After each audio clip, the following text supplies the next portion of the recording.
Hey, it's Ty Bellamy with Remax Southern Shores, coming to you today with a couple of frequently asked questions that we get when working with buyers and sellers.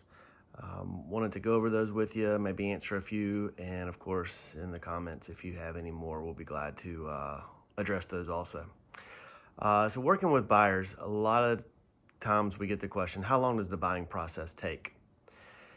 Typically, a good rule of thumb is if you're dealing with a mortgage, you're going to look at between a 30 to 45 day closing. The total process from start to finish can be 45 to 60 days, depending on how long it takes to find the property that's going to work for you.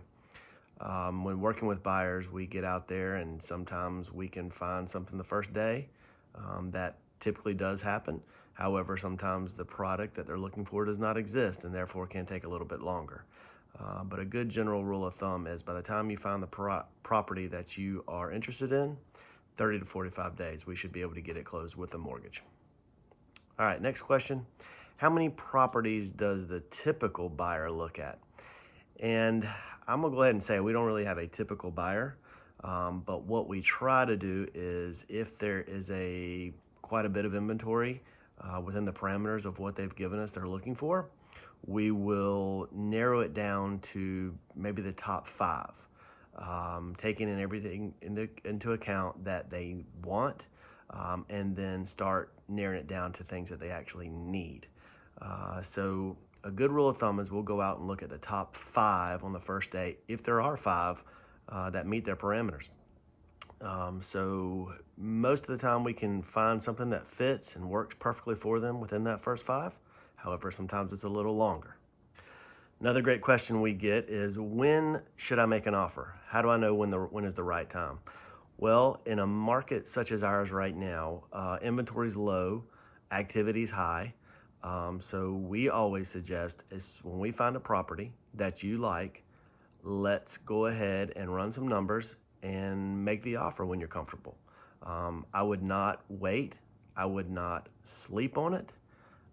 We always say if you sleep on it, you may not sleep in it. So you want to act as soon as you're comfortable with the advice of your realtor. How much should I offer? That's a great question. We get that a lot. Just about a year or so ago, our average discount off asking price was around 7%. Right now it's down to, depending on your market, it's down to about 3.5%, sometimes a little less, sometimes just a hair more. Oceanfront condos seem to be a little bit higher. However, new homes, probably not much discount at all. And then some of the resale homes is about 2.5 to 3.5%, somewhere through there. So we narrow it down, look at the average discount off asking price, as well as look at other variables to determine where the exact offer should come in. Something else I want to talk about too is what happens at the closing and when you'll get the keys. It happens quite often that folks come into town with a U-Haul packed with their furniture, go sit down at the closing table, sign the documents, pay their money, have the funds wired from the lender, and ready to move in, only to find out they can't get the keys right then. Need to know going in that occasionally it will take longer than the day of closing for you to get your keys. But most of the time, you will get the keys the day of closing. However, you probably will not get them at the closing table unless some prior arrangements are made. So get with your realtor, make sure you know going in when you're going to get your keys, because that is going to be something that will come up and is a typical issue around time of closing. So know going in when you write the offer how and when you're going to get the keys. A question we get at time of contract is earnest money. How much earnest money do I put down? Well, we always use a good rule of thumb as 1% of the sales price. Now, that's not always accurate and not always a perfect rule of thumb. However, it is a good basis.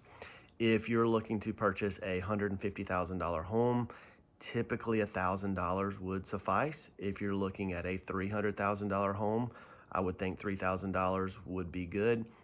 Much more than about $500,000, we have to worry about wiring and things of that nature over $5,000. So consult with your realtor, but definitely use the 1% rule of thumb. A $300,000 house, $3,000 in earnest money.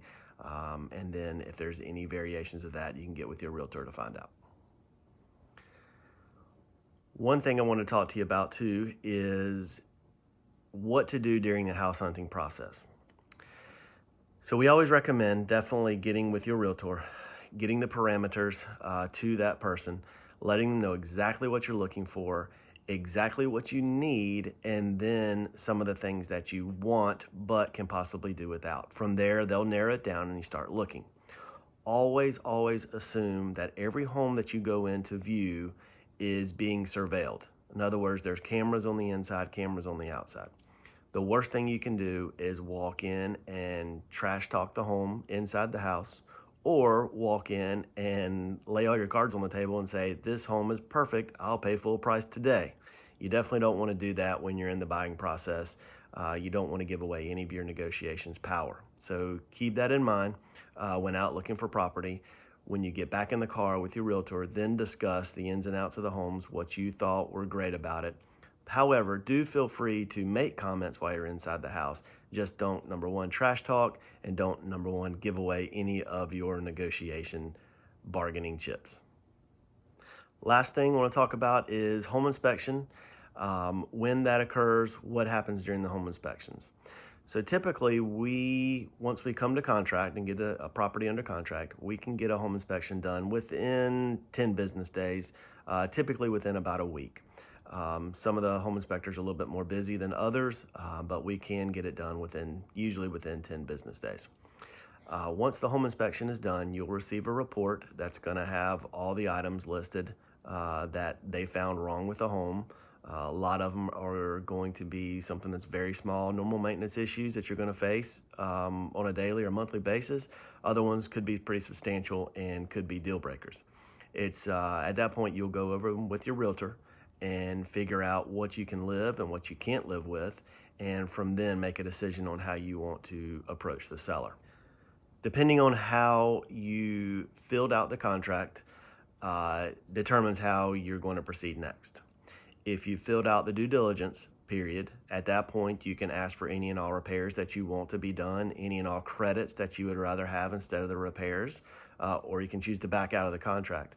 If you chose the repair procedure, there are a handful of things that you can ask for the seller to do or ask for a credit for.